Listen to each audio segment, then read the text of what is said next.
18वीं शताब्दी का भारत एक उथल-पुथल भरा समय था, जब सदियों पुराना मुगल साम्राज्य अपनी अंतिम सांसें ले रहा था और चारों ओर क्षेत्रीय शक्तियों का उदय हो रहा था।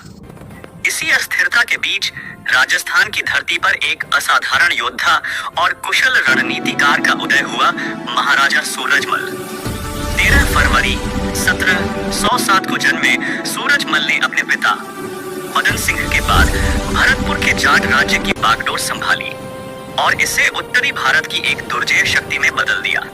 उन्हें जाटों का प्लेटो या जाटों का अफलातून कहा गया और इतिहास गवाह है कि उन्होंने 80 से अधिक युद्ध लड़े और उनमें से एक भी नहीं हारे। सूरजमल ने अपने सैन्य करियर की शुरुआत क्षेत्रीय नियंत्रण स्थापित करने और जाट शक्ति को मजबूत करने के साथ की। उनकी पहली महत्वपूर्ण सैन्य उपलब्धि 1733 में खेमकरण सोगरिया से फतेहगढ़ी पर कब्जा करना थी। यह एक संकेत था कि एक नया शक्तिशाली नेता उभर रहा है। जैसे जैसे मुगल साम्राज्य कमजोर होता गया, सूरजमल ने इस अवसर का लाभ उठाया और अपने राज्य की सीमाओं का विस्तार किया। महाराजा सूरजमल ने कई महत्वपूर्ण युद्धों में भाग लिया, जिनमें से हर एक ने उनकी सैन्य प्रतिभा और रणनीतिक कौशल को दर्शाया। बगरू का युद्ध, अगस्त 1748। यह युद्ध सूरजमल की असाधारण वीरता और रणनीतिक क्षमता का सबसे बड़ा उदाहरण है। उन्होंने अकेले ही 7 राजाओं की संयुक्त सेना का सामना किया और उन्हें पराजित किया।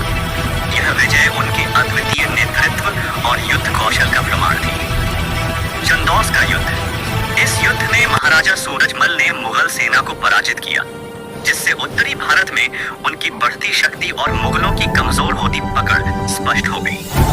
आगरा किले पर विजय, 1761। महाराजा सूरजमल ने 1 महीने तक भीषण युद्ध लड़कर आगरा के शक्तिशाली किले को फतेह किया। यह एक बड़ी उपलब्धि थी, क्योंकि आगरा मुगल साम्राज्य के प्रतीकों में से एक था। उनकी कूटनीति का भी यहाँ प्रदर्शन हुआ, जब उन्होंने ताजमहल को नष्ट न करने का अनुरोध स्वीकार किया, यह कहते हुए कि यह मानवता की धरोहर है। दिल्ली पर आक्रमण, सूरजमल ने दिल्ली पर कई बार आक्रमण किए और महत्वपूर्ण क्षेत्रों पर कब्जा किया, जिसमें लाल किला भी शामिल था। उन्होंने मुगलों की राजधानी को अपनी शक्ति का अनुभव कराया। इन विजयों के परिणाम स्वरूप जाट साम्राज्य का विस्तार व्यापक रूप से हुआ, जिसमें वर्तमान आगरा, अलीगढ़, भरतपुर, धौलपुर, इटावा, हाथरस, मैनपुरी, मथुरा, रोहतक, सोनीपत, झज्जर, नूह और पाल जैसे जिले शामिल हो गए। महाराजा सूरजमल की सफलता का रहस्य उनकी असाधारण सैन्य रणनीतियों और दूरदर्शी नेतृत्व में निहित था। गुरिल्ला युद्ध, उन्होंने छापामार युद्ध तकनीक का प्रभावी ढंग से उपयोग किया, जिससे वे अपने से बड़ी और अधिक सुसज्जित सेनाओं को भी मात दे सके। किलेबंदी का उपयोग, उन्होंने अपने किलों को केवल रक्षात्मक चौकियों के रूप में नहीं, बल्कि रणनीतिक ठिकानों के रूप में इस्तेमाल किया, जिनसे वे दुश्मन पर हमला कर सकते थे और अपनी सेना को सुरक्षित रख सकते थे। सूरजमल एक चतुर कूटनीतिज्ञ थे। उन्होंने विभिन्न क्षेत्रीय शक्तियों के साथ आवश्यकतानुसार गठबंधन बनाए और तोड़े, जिससे वे अपने शत्रुओं को अलग थलग करने और अपनी स्थिति को मजबूत करने में सफल रहे। पानीपत का तीसरा युद्ध 18वीं शताब्दी की सबसे महत्वपूर्ण घटनाओं में से एक था, जिसने भारतीय इतिहास की दिशा बदल दी।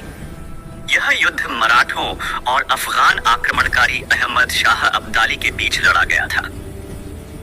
पानीपत के युद्ध से पहले मराठा सेना ने पूरे भारत में अपनी शक्ति का विस्तार किया था और दिल्ली पर भी उनका प्रभाव था। जब अब्दाली ने भारत पर आक्रमण किया, तो मराठा सेना ने उसे रोकने के लिए उत्तर की ओर कूच किया। महाराजा सूरजमल को मराठों ने समर्थन के लिए संपर्क किया। महाराजा सूरजमल एक अनुभवी योद्धा और रणनीतिकार थे। उन्होंने मराठा सेना को कई महत्वपूर्ण सलाह दी। मैदानी युद्ध से बचें। सूरजमल ने मराठों को सलाह दी कि वे अब्दाली की शक्तिशाली घुड़सवार सेना और तोपखाने के सामने खुले मैदान में युद्ध न करें। इसके बजाय उन्होंने छापामार युद्ध और किलों का उपयोग करने का सुझाव दिया। सेना के साथ गैर लड़ाकू लोगों को न ले जाएं। मराठा सेना के साथ बड़ी संख्या में तीर्थयात्री, परिवार के सदस्य और अन्य गैर लड़ाकू लोग थे, जिससे सेना की गतिशीलता और रसद प्रभावित हो रही थी। सूरजमल ने उन्हें इन लोगों को पीछे छोड़ने की सलाह दी।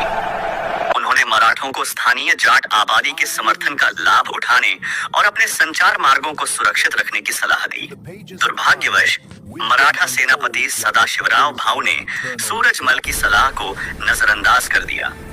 उन्हें अपनी विशाल सेना और वीरता पर अधिक भरोसा था। परिणाम स्वरूप पानीपत के मैदान में मराठों को अब्दाली के हाथों एक भीषण हार का सामना करना पड़ा। इस हार ने मराठा शक्ति को गंभीर झटका दिया और भारत में ब्रिटिश उपनिवेशवाद के उदय का मार्ग प्रशस्त किया। पानीपत के युद्ध के बाद जब हजारों मराठा सैनिक मारे गए और बचे हुए सैनिक भूखे और घायल थे, तब महाराजा सूरजमल ने मानवता का उत्कृष्ट उदाहरण पेश किया। उन्होंने बचे हुए मराठा सैनिकों और उनके परिवारों को आश्रय दिया, उन्हें भोजन और चिकित्सा सहायता प्रदान की। उन्होंने हजारों मराठा विधवाओं और अनाथों को अपने राज्य में शरण दी और उनकी देखभाल की। यह कार्य उनकी दूरदर्शिता, करुणा और महान मानवीय गुणों को दर्शाता है। 25 दिसंबर 1763 को दिल्ली के पास नवाब नजीब उद दौला की अफगान सेना से लड़ते हुए महाराजा सूरजमल वीर गति को प्राप्त हुए। उनके निधन से एक ऐसे युग का अंत हो गया जिसने उत्तरी भारत में जाट शक्ति को एक नया मुकाम दिया था। महाराजा सूरजमल की विरासत उनकी सैन्य उपलब्धियों, प्रशासनिक कौशल और मानवीय मूल्यों में निहित है। उन्होंने एक ऐसे समय में एक स्थिर और समृद्ध राज्य का निर्माण किया जब अधिकांश भारत अराजकता में डूबा था। वे न केवल एक महान योद्धा थे, बल्कि एक दूरदर्शी शासक, न्यायप्रिय प्रशासक और सभी धर्मों के प्रति सम्मान रखने वाले राजा भी थे। उनकी कहानी आज भी भारतीय इतिहास में वीरता, बुद्धि और बलिदान की प्रेरणा